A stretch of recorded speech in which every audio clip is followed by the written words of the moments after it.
And let me give you a foreshadowing of things to come. When we get inside, she's a closet organizer, builder, professional, and it shows in her van. It really does. You've really made incredibly good use of all your space. So lots of good tips coming up, folks. You want to be sure and see that.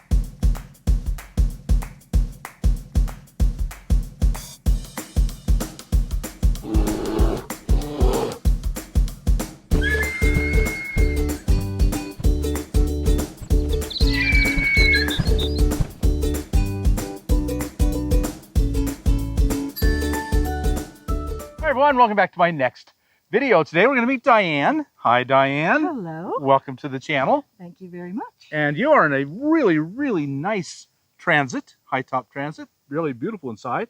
And so we would like to hear your story. So how long have you been on the road? About 18 months. 18 months is anymore. That's an old timer. Well, I still feel like a newbie in many ways. Yes. And I just met you at the HOWA, Bring Your Own Vehicle build in April. So you were there volunteering. Thank you so much. It was so much fun, quite an honor. Oh, volunteer.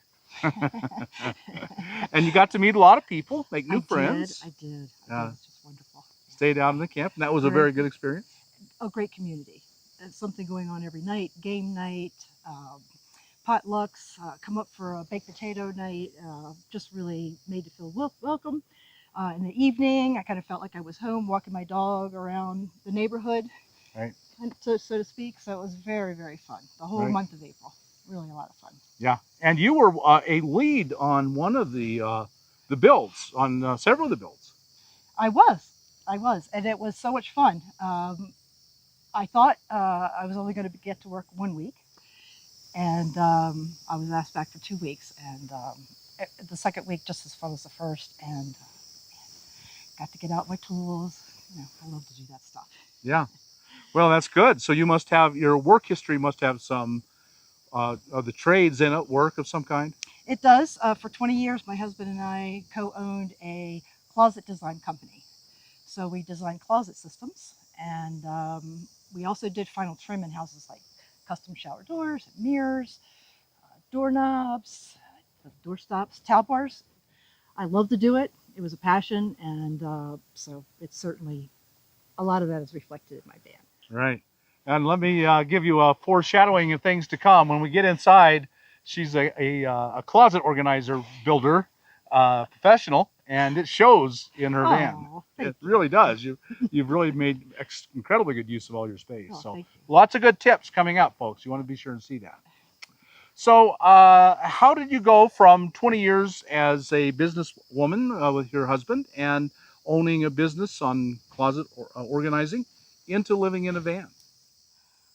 I'd say that I've noticed throughout my whole life, and all this is really coming up now that I've been on the road for a while. So a lot of these pieces are falling into place just to now. But all my life, I'd loved the outdoors, and I've loved nature, and I've loved flowers. Traveling has kept coming up for me. And in 2016, my husband died. I was kind of left with, like, I could do anything I want. And so I tried to start car camping, using what I had. I had a little Honda Fit. And when I enjoyed that for a couple of years, I started looking around. What do I want to have? Teardrop camper. And then I came across your channel. And through watching videos, I remembered I had a van in the 70s that I did kind of live in a lot. Now that, again, hindsight. And 3 weeks later, after I made that insight, I had this van, and I haven't looked back since. So it was an idea that grabbed hold of you, and you just knew it was right. Yes, and that doesn't happen all the time for me, but when it happens, it's, you know, I know. I just go with it. It's going to be all right, even if I don't know all the answers, even if I don't know how it's going to work. It always works, especially if it's that type of feeling. Right. Yeah. When you're ready to just, right now, I'm buying a van. So you must have, in 3 weeks, it's harder and harder to find a van. You must have just really started looking. It was 2019, so it was right, a little before, just like a hair before, because right after that was COVID, 2020. Right. So I came out to the RTR. That was my first trip out. That was everything strapped to the sides with bungee cords. Many disasters. Not sure that I. Oh, I had some disasters. So you came out in this van. I did. Yeah. I did. And so that's one of the things I tell people is to not just do your build right away, to spend some time in it, get to know it. And so after that trip, you knew a lot of things not to do. Yes. Oh, I won't do that indeed. again. Yes, indeed. Yes, indeed. Yes, indeed. Yes, indeed. And high on the list was everything having a place and being secured before I move. Now, the hard part about that is remembering to go over the checklist. And boy, the Transit was a great choice because that it was like, really, it's a closet sized, actually small closet sized, probably in the houses you were working in.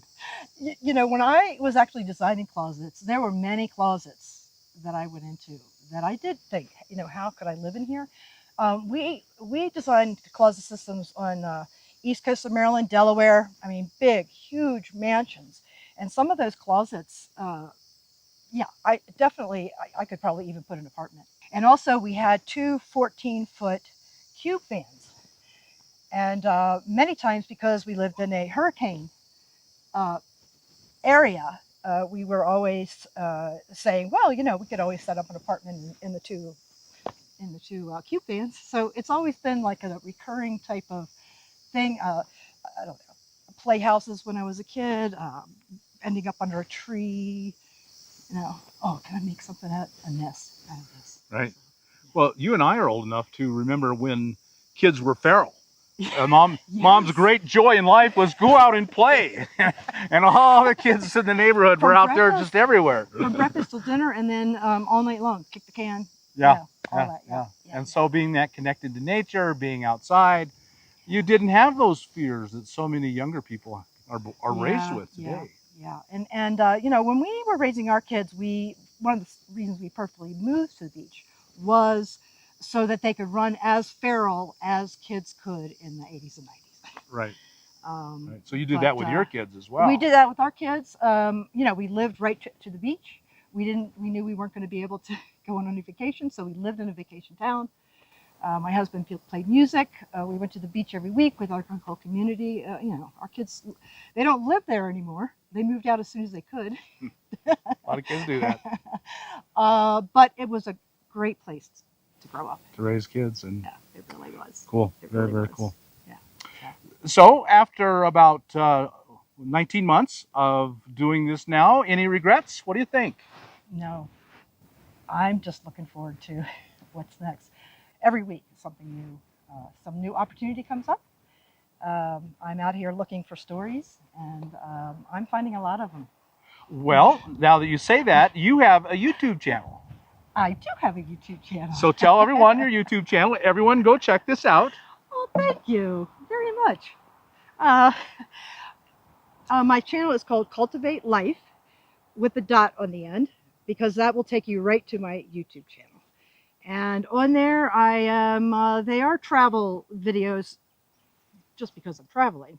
But mainly I'm trying to find stories from kindred spirits across the world or across the United States, anywhere I could drive, that are looking to start conversations again. They're looking to use words that aren't so charged and to practice being uncomfortable in uncomfortable conversations and things like that. So that's what I'm out here doing, and it's if I had any expectations, it would have exceeded them. Cool. Very cool. Yeah, you've actually had a lot of quick growth. I have. So tell everyone the name of the channel again. Cultivate Life. So go and check that out on YouTube. Are you old enough then you're on Social Security? Yes, it's okay to ask me that. Okay. I am proud of my age. I worked hard to get here. I am 65 and proud of it, aging gracefully, trying. And I guess that's another attempt to all the mistakes that I kind of go through here on the road that, you know, are actually just showing me how capable I am. Right. You adapt, improvise, and overcome. I love That's it. kind of the way this life works. I love it. Yeah, in a lot of ways. And so Are you out here by choice? Well, you are by choice because you do love your life. Mhm. But if you had the money, would you go back to living in a house? What I would say is, I was economically, this was also the best choice for me. First and foremost, though, it was like, oh, good, I can do this, and I've always wanted to do this. But economically, I really, every month I would get to the end of the month, I'd be happy that I met all my bills. I had a house, I had a business uh, in a downtown, a retail shop, and but then the beginning of the next month, I'd be saying, oh my gosh, got to manifest that money again, and now I don't have to do that, and that's a wonderful feeling. Right, right. And when I came to the realization that most of my income was going to store the stuff that I've been carrying around with me for the last 65 years, it really, really pinged me, spurred me into action. Mm-hmm. So after 19 months, uh, what has been the best and the worst of the last 19 months? So what surprised you with how difficult it was, and oh, I didn't know it was going to be that hard? Because there are a lot of people that find that it's harder than they think it will be. So what are your thoughts on that? What was harder than you thought? What was harder than I thought was my finding a boondocking spot at the last minute. I live spontaneously, but knowing where I'm going to sleep at night, sometime after 3 o'clock in the afternoon, is I instantly feel safe if I know where I'm going to stay. So I'm getting better at boondocking. I'm finding it's just finding my way around different areas that I am frequenting, but that's the hardest thing. Is that? Yeah, I would say that's true for a lot of people. There's a certain skill in finding boondocking spots, and until you've developed it, Yeah, yeah. it could be scary. I use all the apps. I do all, but it's in here. It's this. It's this. Yeah. That is the practice. So good. So it's a good advice for the people who are watching or thinking about doing this, Mm-hmm. to make sure that they work on their skills Mm-hmm. to find a boondocking spot. Mm-hmm. And out after 19 months, what has surprised you about how good it is and how you're so glad you're doing this? I can wake up in sunshine every day. That is the best part. It's not even about the warmth. It's about the sunshine. And so that is the best part about this. And being out in nature and hearing um, the sounds and feeling to be a part of it. Right, right, right. Yeah, I'd say that was very much it for me. I would say that was the number one thing the most meaningful thing for me is that being out in nature by far. It helped with the healing a lot. I can't tell you how many people I have talked to that said this was one of the most healing things they've ever done. Yeah, yeah, and By far. continues to be. Right. It really does. Right. Yeah. And moves you forward in your life's journey, whatever that is. And it's different for everyone. Yeah, it is. Diane, thank you so much for sharing your experience with us. And now I just know the audience would really love to see the inside of your van. Would it be okay if we took a tour? I'd be honored. Well, let's do that. So folks, now we're going to go ahead and take a tour. We'll end this video here because it got just a little bit too long.